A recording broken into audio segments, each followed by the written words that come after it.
Hello folks, it has been a very busy last couple of days. So, still a lot of snow in my garden, but I've got to start my peppers and I have. So, I want to show you, I'm all grubbed out, I'm sorry. I want to show you what I planted. I planted California bell pepper, it's an heirloom. I plant them every year. I planted some jalapeno. Now I'm going to talk about this company. Not a fan, folks, not a fan. I got these at the Christmas tree shop. I took a gamble. It's a yellow sweet pepper. And then this one here is red square. Okay? So, not a fan of Burgess. Back when the whole pandemic started and everything was shut down, right? Well, I had ordered some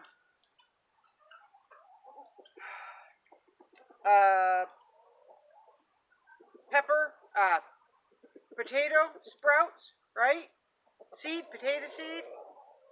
Well, they didn't come until 3.5 months after they were supposed to, and I could smell the package before I even got to it. It was all liquid, folks. So I contacted Burgess, and I'm like, I understand that, the whole pandemic and the shipping and all of that, it was stuck in a warehouse. I understand that. I said, but I'm out all these potato seed, and they weren't cheap, folks. And they weren't going to go good for it. They weren't even going to go for half of what I paid for them. So I'll never order from them again, folks. But folks, if you're a redneck like I am, you know those juice containers. This one had cranberry juice in it. There's someone on this road that really likes their cran raspberry. And what I do is just take the container and cut it right off, just below the handle. Okay, fill it with my starter soil, and then I use this. Keep the cover on. It makes an awful nice rugged scoop, folks. So that's what I do.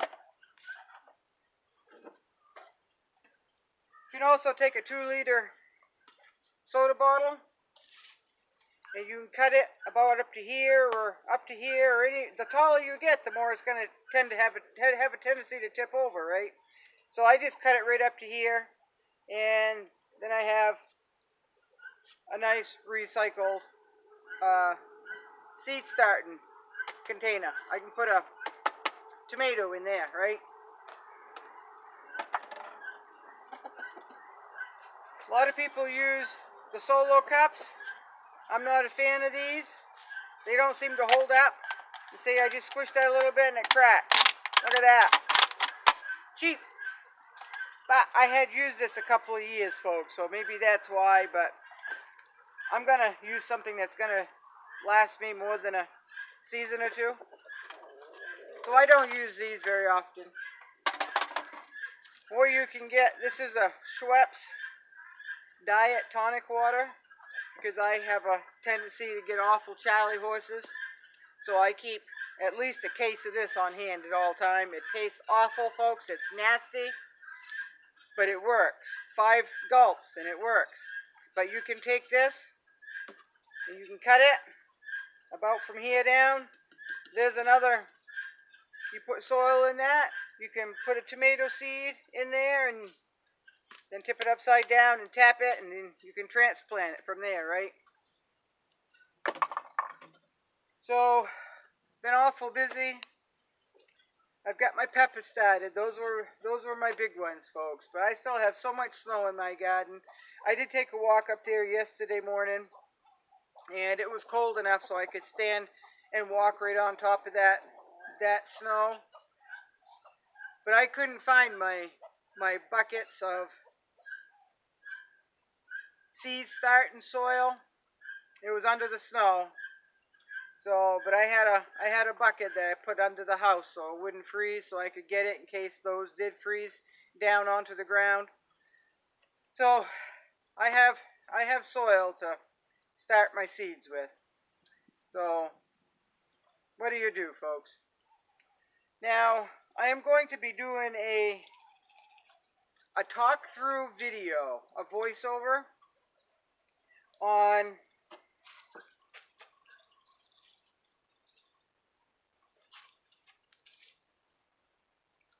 those. Those are achocha. Achocha seeds, they look like bark. And you have to take a piece of, sandpaper to the edge of them, right? And then soak them in warm water overnight because they're really hard. And then you can start them, well, up here you start them inside. So those take a while. But I'm going to talk about the achocha and how I discovered the achocha plant and why I continue to grow them and what I do with the achocha fruit. So that'll be a video today, all right? So I'd kind of like to know, I don't want to know your address. I don't even need to know the state that you live in. But it would be awfully nice to know what planting zone you're in. And if it's like the deserts, the mountain, the jungle, that way that will help me give a range of what I can show you here. Or I can just show you anything and everything, but if there's something that's specific in your region that I can talk about to forage about, then that may help.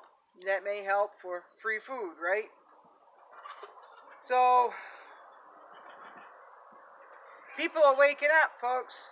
People are waking up. They're seeing those empty shelves. We're starting to get them here. They look full in the front, but you look in the back. You move a few of those jars and cans and boxes aside, and it's empty in the back. Prices are going up. There aren't as many sales. So it's going to be important for us to grow our food, to raise our food that's walking around, know how to identify the edible foods that are probably in your yard, your driveway, the woods. Okay, there's a lot of things that can be utilized out in the woods that's medicinal, or you can eat it, all right? Now, yesterday I went for a walk. The maple sap is just flowing, folks. It's just running almost like a river outside. But I found some wild rose hips, and right beside it was mullein, and right beside that was usnea, or usnea, however you pronounce that. So all three of those are medicinal, folks. All right? And then the maple tree about 15 yards away, which is spewing out the old sap like you wouldn't believe. Maple syrup, well, everybody knows what maple syrup is, right? It's got a lot of minerals, especially in the sap water. You know, the raw tree sap. So, yeah, that tree is leaking sap because it was hit by the wing plow when our snowbanks were high this winter and we couldn't plow any higher. We had to have a wing plow come in and push the bank sideways, and he got a little too close to that maple down there, so it's got like a little injury, and the sap is just flowing right out of that, folks. Steady stream. So my birds are happy. They're all over the place. They want to get in that bog, but there's still a lot of snow and ice on the bog. But they keep inching closer and closer and closer to the bog. Yeah. So I guess that's it until later, folks. Again, I'm sorry. I've been digging in dirt inside the house, of course, right? and doing what I need to dig out my everything that I need, sorted through my seeds. Folks, I found some seeds from 2017 I didn't even know I had. So that was a surprise. I'm just gonna throw them in the dirt to see if they'll do anything. They were marked heirloom. That's all there was on there, and they kind of look like a tomato seed, so we'll see. And I cannot find one of my boxes of seeds, folks. And in that box is supposed to be all my cucumber seeds. I cannot find that box. I'm not sure what happened to that box. So I know I moved some stuff upstairs, so I might have grabbed that box and put it upstairs. And if so, it just gets way too hot in the wintertime up there with the wood heat. So those seeds probably aren't any good anyway, even if I do find them up there. So next time I go to town, I'm going to have to buy some cucumber seeds, and then I'm going to complain because the price is high, or I'm going to complain because I can't find what I want. The guinea. Alright, they're going to start hollering, so I got to go. Okay, see you later. Thank you for joining. If you like anything of what I say, you can hit the like button, thumbs up button. If you haven't subscribed, I'd appreciate that an awful lot. If you would subscribe, if you haven't already, I'd really appreciate that. I guess that's it, folks. I guess that's it. We'll see you later.